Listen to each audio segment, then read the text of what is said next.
Hi guys, thanks for watching the previous 20 videos that we've done and the tier listings we've done for them. Since then we've done the next 21 to 30 runs of my Kanto solo run series.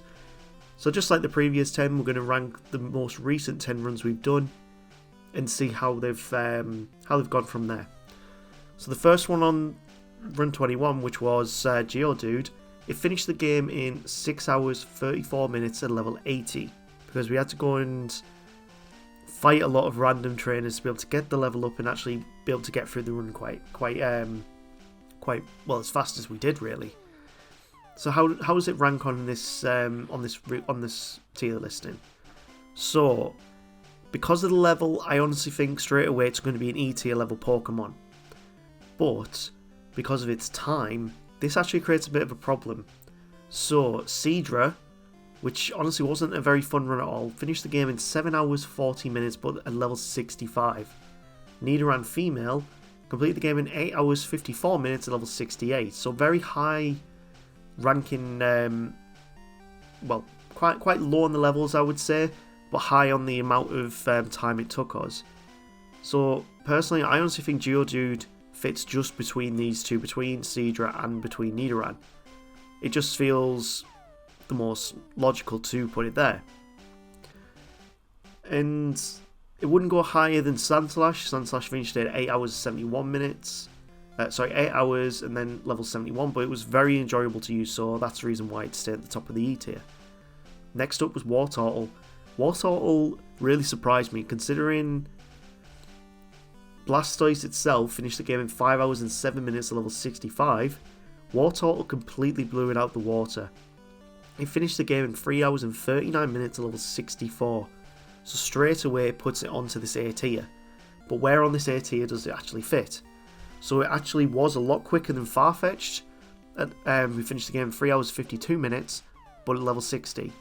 Considering we did it at 3 hours 38 and level 64, I think Wartortle actually belongs before Farfetch'd, which is annoying because I was actually loving how high Farfetch'd was up this list. Next up we have Vulpix. So Vulpix finished the game in 4 hours 46 minutes at level 70. So straight away I feel it puts it on this C tier, but where does it fit? Arcanine, it did the run in 6 hours 24 minutes level 55. So we did an hour better on the time, but about 10 levels worse on the final level. But because it surprised me so much, honestly, you can feel free to comment and tell me I'm wrong on this one, but Vulpix goes before Arcanine in my opinion for this run. Next up we had Clefairy, and boy did this one completely throw everything else out the water. I did not expect it to do this well. So Clefairy did the run at level 61, 3 hours 44 minutes, and it didn't use any rare candies. That, for a first tier evolution Pokemon, that is amazing. So where does it actually rank? Ranks the top of A. If it had got under the 330 mark, it would have been on the S tier for me. It honestly would have been. But because it didn't hit 3 hours 30 minutes and under, for me it goes to the top of the A list. It did it a few levels less than Wartortle as well, which is why I'm placing it above Wartortle. But flipping heck, it was such a fun run to do. And next up, we're even going to throw that out the water. Porygon. It did it in a better time than Clefairy and at a better level with 3 hours 23 minutes, landing its spot at the bottom of S tier. Was not expecting that whatsoever. Completely did not think that would happen whatsoever. Level 60, it finished the game at 3 hours 23 minutes. In terms of S tier going, I'd say it's probably as far as I can push the S tier right now, but well done Porygon, it did fantastic on that run. Next up we had Venonat. Now if you've watched my video on this, I hated this run.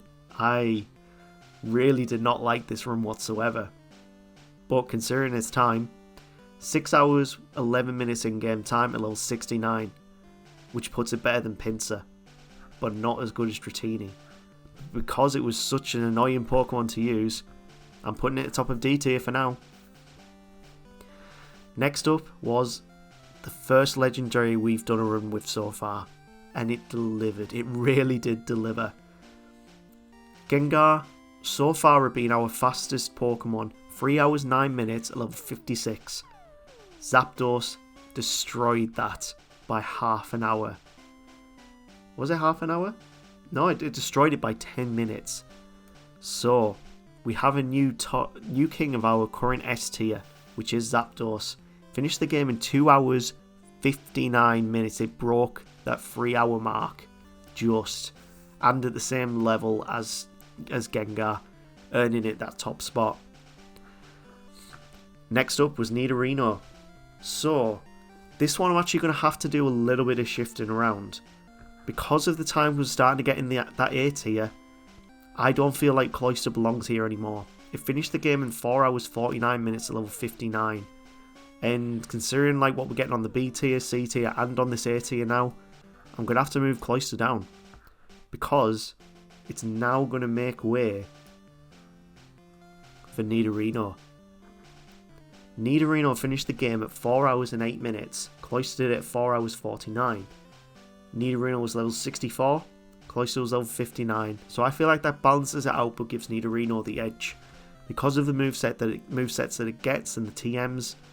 Honestly, considering how far down the list Nidoran female was, I'm so surprised I put one of the Nidoran lineup here so quickly. But this is why I'm doing these runs in this tier list. I wanted to see what actually surprises me. And if you've watched the next video, of course, you'll have seen that this one again completely surprised me. Rapidash, arguably probably one of the worst fire Pokemon in Gen 1. It's got amazing attack, but it only learns like 2 or 3 fire moves. It doesn't even learn Flamethrower. It beat the game in 3 hours 22 minutes at level 62. Meaning, straight away Clefairy has been knocked off that top A spot. And I'm really going to be annoyed when I get so many in this A tier that Alakazam has to drop down. Because Alakazam it's known as like one of the kings of Gen 1. And so far we found 7 Pokemon that did the run faster than it. I am not going back to do any of these runs again. I am literally doing the first run I do with them, and that is the time that we get. So there are going to be some discrepancies throughout the entirety of this series, because I am getting better at playing the game. I'm finding new ways to cut corners, to get through certain towns faster. So that means that the Pokemon we've done right at the beginning actually probably could have a lot better times, but because I'm not going back to doing them again, that's the time we're staying with them for. And that finally brings us to Tentacool.